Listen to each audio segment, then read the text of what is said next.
नमस्कार जय जगन्नाथ शुभ सकाळ। आज हूँ डिसेम्बर 27 तारिख शनिवार। आज दिन पाणीपाग नहीं लेटेस्ट अपडेट आसी वीडियो टी लास्ट टाइम देखी नि सबकि जानीपारे। चैनल प्रथम तो थे वीडियो को लाइक कर चैनल को सब्सक्राइब निश्चिंत करने। वर्षा आरंभ सृष्टि हो पारे लघुचाप। धान अमल बेले बढ़िला भय। वर्षा आरंभ ही सृष्टि हो पारे लघुचाप। दक्षिण बंगोपसागर में लघुचाप संभावना रही। तरंगायित वायु और बादलर घनत्व वृद्धि भली पाणीपागर कारक गुड़िक प्रभाव में लघुचाप सृष्टि होगा नहीं पूर्वानुमान कर आंचलिक पाणीपाग विभाग।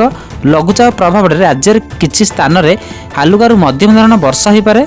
आज राज्य में बढ़ शीत एक सप्ताह धरी हाड़भंगा शीत अनुभूत हो। समतल और पहाड़िया अंचल थंडार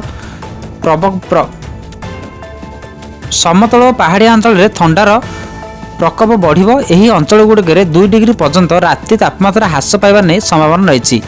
तासह राज्य में पारद तलमुहा रही बेले विलंबित राति घन कुहुड़ी माड़ी आसुछि। शीतर प्रभाव घन कुहुड़ी आहरी तीव्र रही।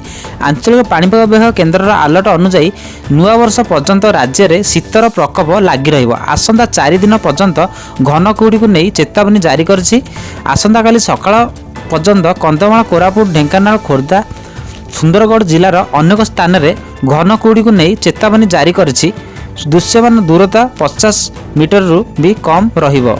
यह थिला आजिर पाणीपागर लेटेस्ट अपडेट। यही अपडेट आगू पाइबा आम चैनल सह जोड़ी रहिबे। वीडियो को लाइक कर निश्चिंत भाव सब्सक्राइब करने।